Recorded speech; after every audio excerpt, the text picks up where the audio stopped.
Welcome to my video blog, Morgan's online blog in video format. Today we'll be talking about judging an editor's work. This is based on a Balticon panel. When you've finished writing a novel and you've done all you know how to do, you've gotten help from beta readers and critique partners, and yet you know your novel isn't quite there yet. Maybe you've already tried querying and all you're getting back is form letters. Sometimes the next step is to hire an editor. But how do you know if the editor is right for you? Judging an editor's work was a panel at Balticon 51. The panelists were Joy Ward, Jean Marie Ward, Jamila Brinkley, Jennifer Levine, and Sue Bayman. I've edited these notes to apply to freelance editors for hire, although the panel also addressed editors within a publishing company. Step one to finding the right editor is to polish it on your own first. You've finished your novel, you've read it over, revised it, copy edited it, you've had beta readers, volunteer readers, read through, you've had critique partners, another writer or three, give you feedback, you've seen how clean and polished you can get your manuscript on your own. You've thought that this stage would never end. Only now should you even think about getting an editor. If you send it unpolished to an editor, the line edits, formatting, and small continuity issues will distract them and they won't be able to pay attention to the big picture or the real details. You'll waste their time and your money.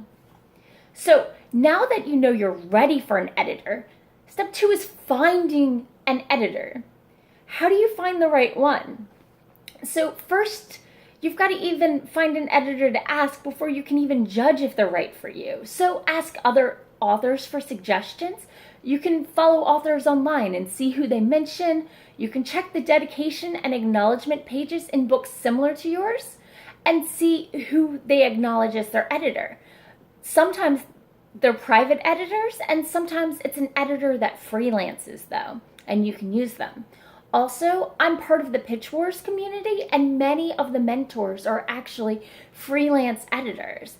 If you reach out to their previous mentees, you can probably get a good feel for their mentoring style and their types of edits. So, what type of editor are you looking for? You need to know this before you can know if you're getting a good one.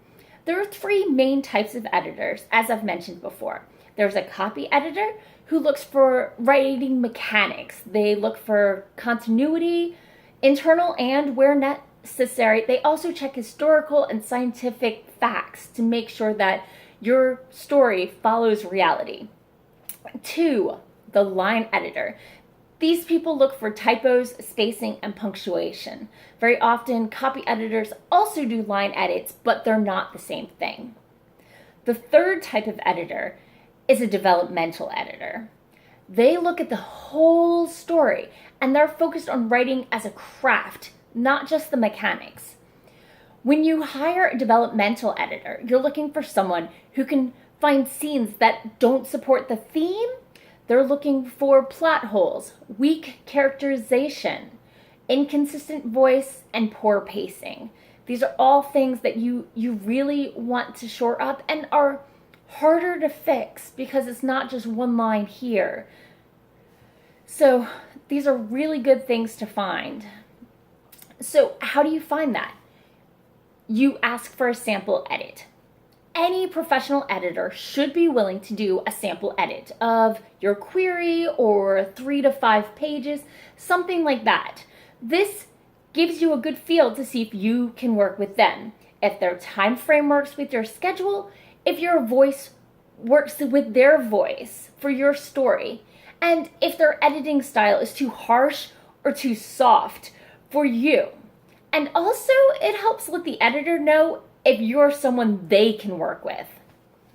So once you've picked an editor, what sort of red flags do you need to watch out for? You're not sure if you can trust them yet, so let's see. You look for editors who find nothing. You're paying them and they're specifically looking for stuff in your novel. If they can't find anything, maybe they're not trying. Two, editors who don't communicate with you. You've had no updates, no feedbacks, no questions. In the panel, Jamila Brinkley said that editors like this are like house contractors. If you haven't heard from them, they're probably not doing anything. 3, you need to watch out for editors who aren't bringing out the best in your work.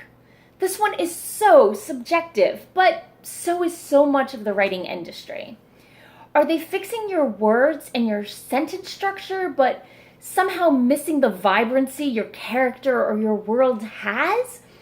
Are they not able to see the brilliance and the true intent behind the tarnished words that you don't know how to polish and went to them to ask for help? These are editors who, while competent, aren't what you need. So those are 3 red flags to watch out for. When to push back is step 4. So you found an editor you can work with, you can trust them, but this one particular edit just doesn't feel right to you. So what do you do when this happens? Step 1, you reflect on their edit. You can step back if you need to and sleep on it. Step 2, never reply to the editor in frustration, especially if you're not sober. And probably give it a day or two, even if you are sober, to calm down and really let the thought percolate. Step 3, try to figure out why they suggested the edit. Step 4, remember that edits are suggestions. They're not corrections to your novel. You can take their advice and see it as a starting point. You don't have to fix it how they say. You can change their edit into something else that uses your own writing voice. You can see what they're trying to fix and clarify it earlier in the story so the editor's confusion is resolved without the needed edit. You can see the problem that the edit is trying to fix and just do it your own way. And the final thing is you can see their edit and decide it doesn't actually matter and skip it. But if you can't see what they're trying to edit, step 5 is ask. A simple, "What are you trying to show here?" to the editor is always permitted. Don't be accusatory or defensive, because that's not good for a working relationship. You just need to be open and listen before casting judgment on their edit and their reasoning.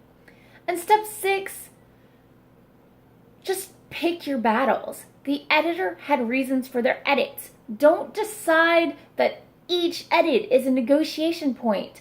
Only really think hard about it if you feel that it's wrong for your story. They're not all negotiation points. But hopefully, with a bit of research and some due diligence, you should be able to find an editor who takes your novel and really makes it shine. Good luck.